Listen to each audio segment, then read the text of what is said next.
ಎಲ್ರಿಗೂ ನಮಸ್ಕಾರ ಫ್ರೆಂಡ್ಸ್, ನಾನು ಜೆನಿ ಮಾತಾಡ್ತಾ ಇದ್ದೀನಿ. ಸೊ ಈ ಒಂದು ವಿಡಿಯೋದಲ್ಲಿ ಯಾರ ಬಗ್ಗೆ ನೋಡೋಣ ಅಂದ್ರೆ ಒಂದು ಗ್ರೇಟ್ ಜೀನಿಯಸ್ ಪರ್ಸನ್ ಅಂತ ಹೇಳ್ಬೋದು.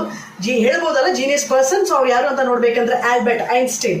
ಸೊ ಇವರು ಎಲ್ಲಿಂದ ಬಂದ್ರು, ಏನ್ ಮಾಡಿದ್ರು, ಮತ್ತೆ ಇವರ ಸತ್ತ ಮೇಲೆ ಕೂಡ ಏನಾಯ್ತು ಅಂತ ಹೇಳ್ಬಿಟ್ಟು ಫ್ರಮ್ ಬಿಗಿನಿಂಗ್ ಇಂದ ಟಿಲ್ ಎಂಡಿಂಗ್ ವರೆಗೂ ಏನಾಯ್ತು ಅಂತ ಹೇಳ್ಬಿಟ್ಟು ಈ ವಿಡಿಯೋದಲ್ಲಿ ನೋಡೋಣ. ಸೊ ಈಗ ಅವರ ಒಂದು ಡೇಟ್ ಆಫ್ ಬರ್ತ್ ಏನು ಅಂತ ನೋಡ್ಬೇಕಂದ್ರೆ 14 ಮಾರ್ಚ್ 1879. ಓಕೆ, ಯಾವ ಪ್ಲೇಸು, ಬರ್ತ್ ಪ್ಲೇಸು ಎಲ್ಲಿ ಅಂತ ನೋಡ್ಬೇಕಂದ್ರೆ ಜರ್ಮನ್ ಅಲ್ಲಿ ಇರೋ ಉಲ್ಮ್ ಅನ್ನೋ ಆ ಒಂದು ಪ್ಲೇಸ್ ಅಲ್ಲಿ. ಓಕೆ, ಸೊ ಇದು ಅವರು 5 ವರ್ಷ ಇರ್ಬೇಕಾದ್ರೆ, ಆಲ್ಬರ್ಟ್ ಐನ್ಸ್ಟೈನ್ 5 ವರ್ಷ ಇರ್ಬೇಕಾದ್ರೆ ಅವ್ರಿಗೆ ಬಂದು 5 ವರ್ಷವರೆಗೂ ಅವರು ಮಾತು ಬಂದು ಸರಿಗೆ ಬರ್ತಾನೆ ಇರ್ತಿಲ್ಲ. ಇನ್ಫ್ಯಾಕ್ಟ್ ಹೇಳ್ಬೇಕಂದ್ರೆ ಅವ್ರಿಗೆ ಮಾತಾಡಕ್ಕೆ ಆಗ್ತಾ ಇರ್ಲಿಲ್ಲ ಹಾಗಿದ್ರು. ಸೊ 5 ವರ್ಷದಿಂದ 9 ವರ್ಷವರೆಗೂ ಕೂಡ ಬಂದು ಅವರು ಮಾತಾಡಕ್ಕೆ ಸ್ಟ್ರಗಲ್ ಮಾಡಿನೇ ಬಂದು ಸ್ವಲ್ಪ ಮಾತಾಡ್ತಾ ಇದ್ರು ಚೈಲ್ಡ್ಹುಡ್ ಅಲ್ಲಿ.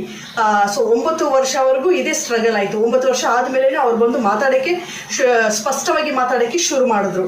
ಸೊ ಇದು ಮತ್ತೆ ಚಿಕ್ಕ ವಯಸ್ಸಲ್ಲಿ ಬಂದು ಆಲ್ಬರ್ಟ್ ಐನ್ಸ್ಟೈನ್ ಅವರ ತಂದೆ ಅವರು ಏನು ಅಂದ್ರೆ ಒಂದು ಪ್ಯಾಕೆಟ್ ಕಾಂಪೋಸ್ ಅಂತ ಹೇಳ್ತೀವಿ ಅಲ್ಲ, ಸೊ ಇದನ್ನ ಬಂದು ಆಲ್ಬರ್ಟ್ ಐನ್ಸ್ಟೈನ್ಗೆ ಕೊಟ್ಟಿರ್ತಾರೆ ಚಿಕ್ಕ ವಯಸ್ಸಲ್ಲಿ. ಸೊ ಅದನ್ನ ಆಲ್ಬರ್ಟ್ ಐನ್ಸ್ಟೈನ್ ಬಂದು ಅದನ್ನ ನೋಡ್ಬೇಕಂದ್ರೆ ತಿರ್ಗಿಸಿದ್ರೆ ಈಸ್ಟ್ ವೆಸ್ಟ್ ನಾರ್ತ್ ಸೌತ್ ತಿರ್ಗಿಸಿದ್ರೆ ಎಲ್ಲಾ ಕಡೆನೂ ಬಂದು ಒಂದೇ ಡೈರೆಕ್ಷನ್ ಅಲ್ಲಿ ಬಂದು ಕರೆಕ್ಟ್ ಆಗಿ ನಿಂತ್ಕೊಂತ ಇತ್ತು, ಯಾವ ಡೈರೆಕ್ಷನ್ ಅಲ್ಲಿ ಇರ್ಬೇಕಾದ್ರು. ಸೊ ಅದನ್ನೆಲ್ಲ ಬಂದು ಥಿಂಕ್ ಮಾಡ್ತಾ ಇದ್ರು ಆಲ್ಬರ್ಟ್ ಐನ್ಸ್ಟೈನ್ ಹೇಗೆ ಅಂತ ಹೇಳ್ಬಿಟ್ಟು ಆ ಒಂದು ಚೈಲ್ಡ್ಹುಡ್ ಆ ಟೈಮಲ್ಲಿನೇ. ಸೊ ಇದನ್ನ ಬೇಸ್ ಮಾಡಿನೇ ಅವ್ರಿಗೆ ಏನಾಯ್ತು ಅಂತ ನೋಡ್ಬೇಕಂದ್ರೆ ಫಿಸಿಕ್ಸ್ ಬಗ್ಗೆ ತುಂಬಾ ಒಂದು ಇಂಟ್ರೆಸ್ಟ್ ಇರ್ತಿತ್ತು. ಸೊ ಫಿಸಿಕ್ಸ್ ಮತ್ತೆ ಮ್ಯಾಥ್ಸ್. ಸೊ ಅವರ ಒಂದು ನೆಕ್ಸ್ಟ್ ಏನ್ ಬೇಕಂದ್ರೆ ಸ್ಟಡಿ ಎಲ್ಲಿ ಮಾಡಿದ್ರು ಅಂತ ನೋಡ್ಬೇಕು ಅಂತ ಅಂದ್ರೆ Swiss federal institute of technology. So ಇಲ್ಲಿ ಅವರ ಒಂದು ಸ್ಟಡಿ ಕಂಪ್ಲೀಟ್ ಮಾಡಿದ್ರು. ಸೊ ಇದರಲ್ಲಿ ಕೂಡ ಬಂದು ಅವರು ಒಂದು ಬೇರೆ ಸಬ್ಜೆಕ್ಟ್ಸ್ ಎಲ್ಲ ನೋಡ್ಬೇಕಂದ್ರೆ ಎಲ್ಲಾದ್ರೂ ಆವರೇಜ್ ಸ್ಟೂಡೆಂಟೇ. So but physics and maths ಮಾತ್ರ ಬಂದು ಫಸ್ಟ್ ಕ್ಲಾಸ್ ಅಲ್ಲಿ ಓದೋರು ಅವರು. So he is a very genius person. So ಇದೆರಡು ಸಬ್ಜೆಕ್ಟ್ ಅಲ್ಲಿ ತುಂಬಾ ಅವರಿಗೆ ಬಂದು ಆಸಕ್ತಿ ಇರ್ತಿತ್ತು ಓದಬೇಕಾದ್ರೆ. ಓಕೆ, ಸೊ ಇದಾದ ಮೇಲೆ ಬಂದು ನೆಕ್ಸ್ಟು ಆಲ್ಬರ್ಟ್ ಐನ್ಸ್ಟೈನ್ ಅವರ ಒಂದು ತಂದೆ ತೀರೋಗ್ತಾರೆ. ಸೊ ಅವರು ತೀರೋಗ್ಬೇಕಾದ್ರೆ ಅವ್ರ ಕುಟುಂಬದಲ್ಲಿ ಇರೋ ಆ ಒಂದು ಫ್ಯಾಮಿಲಿ ಪ್ರಾಬ್ಲಮ್, ಕಷ್ಟ, ಕಮಿಟ್ಮೆಂಟ್ ಎಲ್ಲ ರೆಸ್ಪಾನ್ಸಿಬಿಲಿಟಿ ಕೂಡ ಬಂದು ಆಲ್ಬರ್ಟ್ ಐನ್ಸ್ಟೈನ್ಗೆ ಬೀಳುತ್ತೆ. ಸೊ ಆಗ ಅವರು ಸ್ಟಡಿ ಕಂಪ್ಲೀಟ್ ಆದಮೇಲೆ ಬಂದು ಅವ್ರು ಬಂದು ಕೆಲ್ಸಕ್ಕೆ ಜಾಯ್ನ್ ಆಗಬೇಕಾಗಿತ್ತು. ಆ ಒಂದು ನಿರ್ಬಂಧ ಆಲ್ಬರ್ಟ್ ಐನ್ಸ್ಟೈನ್ಗೆ ಇತ್ತು, ಯಾಕಂದ್ರೆ ಅವ್ರ ತಂದೆನೇ ಕಳ್ಕೊಂಡ್ರು. ಆಗ ಅವ್ರ ಪೂರ್ತಿ ಫ್ಯಾಮಿಲಿನ ಅವ್ರ ಮೇಲೆ ಇತ್ತು. ಸೊ ಆಗ ಬಂದು ಅವರು ಒಂದು ಕೆಲಸಕ್ಕೆ ಜಾಯ್ನ್ ಆದ್ರು.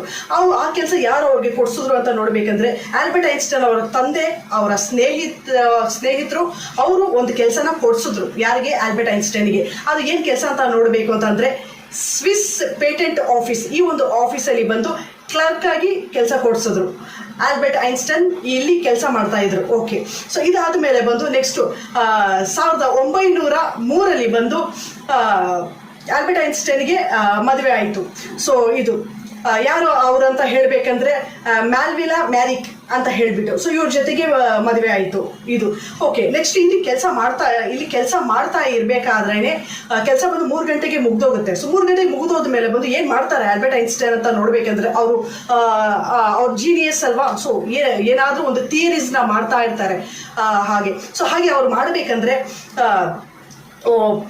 ಪೇಪರ್ನ ರಿಲೀಸ್ ಮಾಡಿದ್ದಾರೆ. ಅಂದ್ರೆ ಥಿಯರಿ ಪೇಪರ್, ಒಂದು 4 ಥಿಯರಿ ಪೇಪರ್ನ ಆಲ್ಬರ್ಟ್ ಐನ್ಸ್ಟೈನ್ ಅವರು ಪಬ್ಲಿಷ್ ಮಾಡಿದ್ದಾರೆ. ಯಾವುದು ಅಂದ್ರೆ ಸೈಂಟಿಫಿಕ್ ಪೇಪರ್ಸ್. ಸೊ ಇದನ್ನ 4 ಪೇಪರ್ನ ಪಬ್ಲಿಷ್ ಮಾಡಿದ್ದಾರೆ. ಸೊ ಇದು ಏನ್ ಪೇಪರ್ ಅಂತ ನೋಡ್ಬೇಕು ಅಂತಂದ್ರೆ ದಿ ಬ್ರೌನ್ವಿನ್ ಮೋಷನ್ ಅಂತ ಹೇಳ್ಬಿಟ್ಟು, ಮತ್ತೆ next the photo electric effect ಮತ್ತೆ ದಿ ಥಿಯರಿ ಆಫ್ ರಿಲೇಟಿವಿಟಿ ಮತ್ತೆ ಫೇಮಸ್ ಈಕ್ವೇಶನ್ ಆಗಿ ಇರೋದು E = mc². ಸೊ ಇದು ಫೇಮಸ್ ಆಗಿರೋ ಒಂದು ಈಕ್ವೇಶನ್. ಸೊ ಇದು 4 ಪೇಪರ್ ಕೂಡ ಬಂದು ಅವರು ಈ ಒಂದು 4 ಥಿಯರಿ, ಸೈಂಟಿಫಿಕ್ ಥಿಯರಿ ಬಂದು ಪಬ್ಲಿಷ್ ಮಾಡಿದ್ರು. ಯಾರು? ಆಲ್ಬರ್ಟ್ ಐನ್ಸ್ಟೈನ್ ಅವರು. ಸೊ ಇದನ್ನೆಲ್ಲ ಪಬ್ಲಿಷ್ ಮಾಡ್ಬೇಕಂದ್ರೆ ಅವ್ರಿಗೆ ಎಷ್ಟು ವಯಸ್ಸಿತ್ತು ಅಂತ ನೋಡ್ಬೇಕಂದ್ರೆ 24 ವರ್ಷದಲ್ಲಿ ಅವರು ಇದನ್ನ 4 ಪೇಪರ್ನ ಪಬ್ಲಿಷ್ ಮಾಡಿದ್ರು. ಓಕೆ, ಸೊ ಈ ಒಂದು ಪಬ್ಲಿಷ್ ಮಾಡ್ಬೇಕಂದ್ರೆ ಈ 4 ಪೇಪರ್ಗೆ ಸೊ ಎಲ್ಲ ಕಡೆನೂ ಬಂದು ತುಂಬಾ ಒಂದು ಫೇಮಸ್ ಆದ್ರು. ಇವರು ಫೇಮಸ್ ಆಗಿದ್ದು ಮಾತ್ರ ಅಲ್ಲದೆ ಇದಕ್ಕೆ ನೋಬೆಲ್ ಪ್ರೈಸ್ ಕೂಡ ಸಿಕ್ತು, ನೋಬೆಲ್ ಪ್ರಶಸ್ತಿ ಕೂಡ ಇವರಿಗೆ ಸಿಕ್ತು ಆಲ್ಬರ್ಟ್ ಐನ್ಸ್ಟೈನ್ ಅವರಿಗೆ. ಸೊ ಇದನ್ನ ಬಿಟ್ಟು ನೆಕ್ಸ್ಟ್ ನೋಡ್ಬೇಕಂತ ಅಂದ್ರೆ ಎಲ್ಲರೂ ಕೂಡ ಬಂದು ಹೇಳ್ತಾರೆ ಏನು ಒಂದು ಸ್ಪೆಷಲ್ ಆಲ್ಬರ್ಟ್ ಐನ್ಸ್ಟೈನ್ ಅವರ ಒಂದು ಮೆದುಳು ಅಂತ ನೋಡ್ಬೇಕಂದ್ರೆ ಅದರಲ್ಲಿ ತುಂಬಾ ಇದೆ. ಸೊ ನಾವು ಖಂಡಿತ ಮುಂದಕ್ಕೆ ನೋಡೋಣ. ಬಟ್ ಏನು ಅಂತ ನೋಡ್ಬೇಕಂದ್ರೆ ಆಲ್ಬರ್ಟ್ ಐನ್ಸ್ಟೈನ್ ಅವರ ಮೆದುಳು ಆ ಒಂದು ಸೈಜ್ ಏನಿದೆ ಅಂತ ನೋಡ್ಬೇಕಂದ್ರೆ 2.7 LBS. ಸೊ ಇದು ಬಂದು ಆಲ್ಬರ್ಟ್ ಐನ್ಸ್ಟೈನ್ ಅವ್ರದ್ದು. ಸೊ ಯೂಶುವಲ್ ಆಗಿ ಒಂದು ನಾರ್ಮಲ್ ಪರ್ಸನ್ಗೆ ಆವರೇಜ್ ಆಗಿ ಎಷ್ಟು ಇರುತ್ತೆ ಒಂದು ಮೇಲ್ ಅಂತ ನೋಡ್ಬೇಕಂದ್ರೆ 3.0 LBS ಅಂತ ಇರುತ್ತೆ. ಸೊ ಇದು ಈ ಒಂದು ಡಿಫ್ರೆನ್ಶಿಯೇಟ್ನ ಅವರಲ್ಲಿ ಆಲ್ಬರ್ಟ್ ಐನ್ಸ್ಟೈನ್ ಅವ್ರ ಮೆದುಳಲ್ಲಿ ನಾವು ನೋಡ್ಬೋದು ಇದು. ಸೊ ಇದು ಬಿಟ್ಟು ನೆಕ್ಸ್ಟ್ ನಾರ್ಮಲ್ ವೆಯ್ಟ್ ಬ್ರೈನ್ ಎಷ್ಟು ಇರುತ್ತೆ ನಾರ್ಮಲ್ ಆಗಿ ಅಂತ ನೋಡ್ಬೇಕಂದ್ರೆ ಒಂದು ನಾರ್ಮಲ್ ಪರ್ಸನ್ಗೆ ಮೆದುಳ್ದು ತೂಕ ಎಷ್ಟು ಇರುತ್ತೆ ಅಂತ ನೋಡ್ಬೇಕಂದ್ರೆ 1400 ಗ್ರಾಮ್ ಇರುತ್ತೆ ಆ ಒಂದು ಮೆದುಳ್ದು ತೂಕ. ಸೊ ಆಲ್ಬರ್ಟ್ ಐನ್ಸ್ಟೈನ್ಗೆ ನೋಡಬೇಕು ಅಂದ್ರೆ 1230 ಗ್ರಾಮ್ ಇರುತ್ತೆ. ಸೊ ಇದು ಈ ಒಂದು ಡಿಫ್ರೆನ್ಶಿಯೇಟ್ ಅಂದ್ರೆ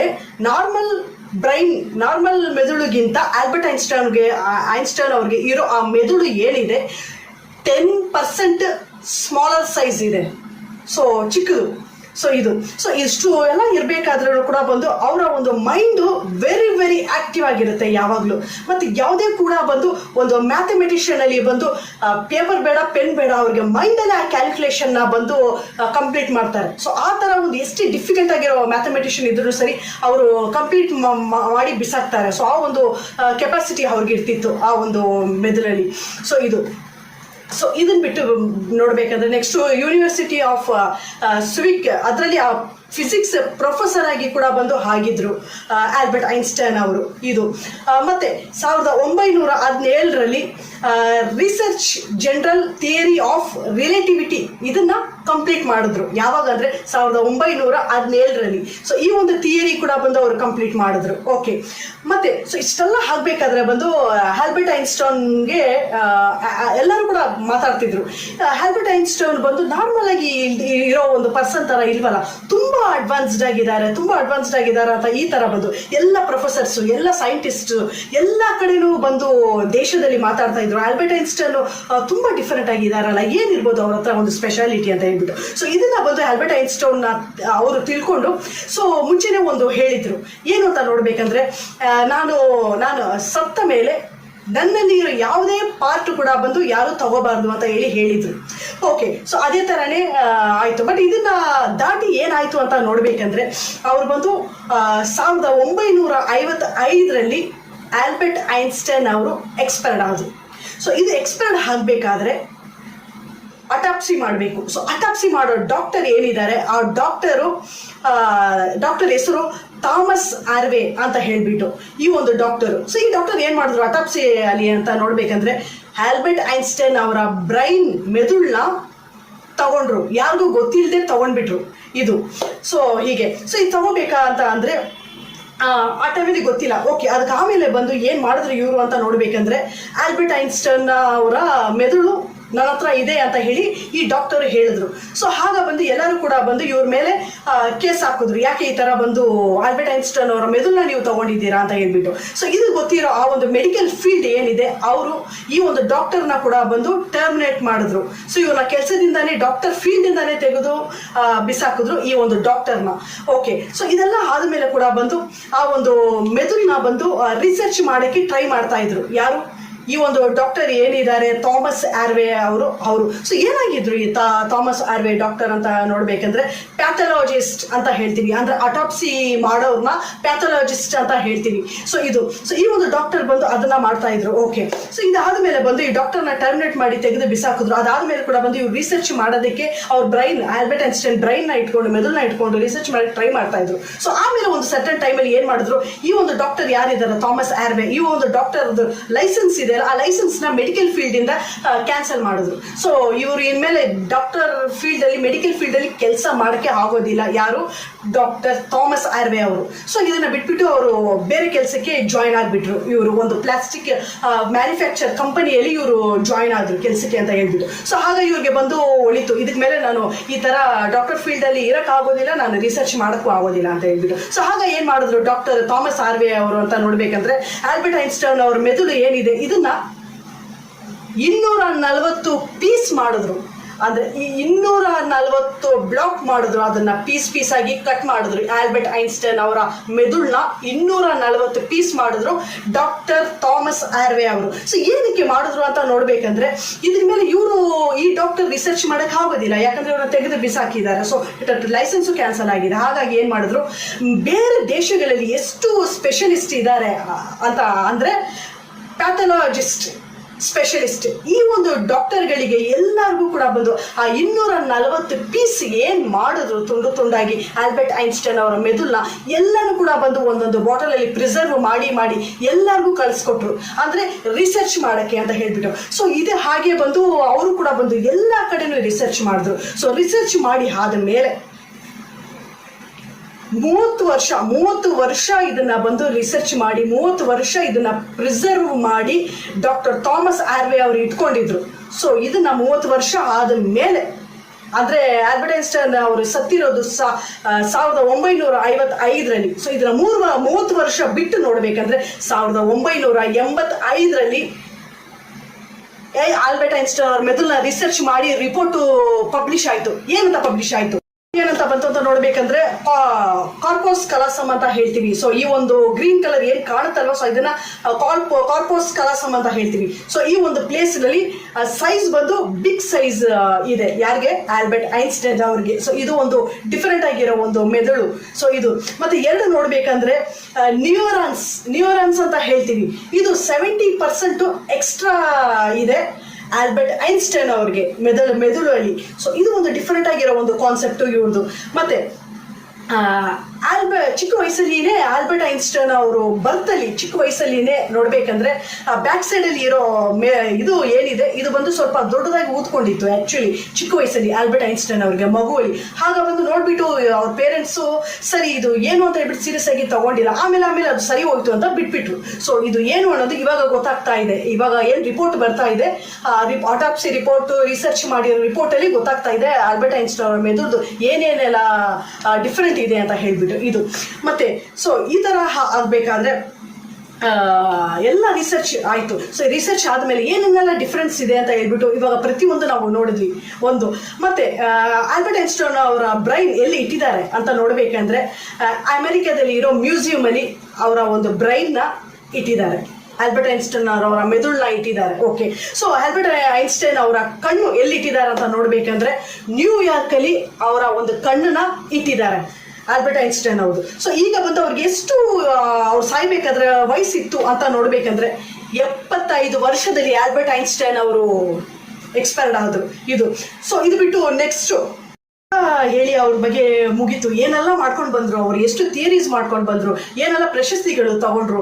ಸೊ ಇದೆಲ್ಲನೂ ಕೂಡ ಬಂದು ಅವ್ರ ಬಗ್ಗೆ ನಾವು ನೋಡ್ಕೊಂಡು ಬಂದ್ವಿ. ಸೊ ಅವ್ರು ಎಕ್ಸ್ಪೈರ್ಡ್ ಆಗಿ ಅವರ ಒಂದು ಮೆದುಳು ಎಲ್ಲಿದೆ, ಏನೆಲ್ಲ ಮಾಡಿದ್ರು, ಏನ್ ಸೈಜ್ ಅಲ್ಲಿ ಇದೆ, ಏನ್ ಡಿಫ್ರೆಂಟು, ಏನ್ LBS, ಪ್ರತಿಯೊಂದು ಕೂಡ ಬಂದು ಆಲ್ಬರ್ಟ್ ಐನ್ಸ್ಟೈನ್ ಅವರ ಮೆದುಳಲ್ಲಿ ಏನೆಲ್ಲ ಸ್ಪೆಷಾಲಿಟಿ ಇದೆ, ಎಸ್ಪೆಷಲಿ ಆಲ್ಬರ್ಟ್ ಐನ್ಸ್ಟೈನ್ ಅವರು ಆ ಪರ್ಸನ್ ಎಷ್ಟು ಸ್ಪೆಷಲ್ ಪರ್ಸನ್ ಅನ್ನೋದು ಪ್ರತಿಯೊಂದು ಕೂಡ ನಾವು ಇಲ್ಲಿವರೆಗೂ ನಾವು ನೋಡಿದ್ವಿ. ಸೊ ಇದನ್ನು ದಾಟಿ ಅವರು ಇನ್ನು ಎಷ್ಟೋ ಬಂದು ಥಿಯರೀಸ್ ನ ಮಾಡಿದ್ದಾರೆ. ಸೊ ಎಕ್ಸಾಂಪಲ್ ಬಂದು ಮಾಸ್ ಆಗಿರ್ಬೋದು, ಎನರ್ಜಿ ಆಗಿರ್ಬೋದು, ಸ್ಪೀಡ್ ಆಗಿರ್ಬೋದು, ಟೈಮ್ ಆಗಿರ್ಬೋದು, ಈ ತರ ತುಂಬಾ ಥಿಯರೀಸ್ ಗಳನ್ನ ಅವರು ಕೊಟ್ಟಿದ್ದಾರೆ. ಸೊ ಏನೆಲ್ಲ ಥಿಯರೀಸ್ ನ ಅವರು ನಮಗೆ ಅವಾಗ ಕೊಟ್ಟಿದ್ರು ಅದು ಎಲ್ಲಾನು ಕೂಡ ಬಂದು ಈಗ ನಾವು ಉಪಯೋಗಿಸ್ತಾ ಇದೀವಿ ಬೇರೆ ಬೇರೆ ಒಂದು ಆಂಗಲ್ ಅಲ್ಲಿ.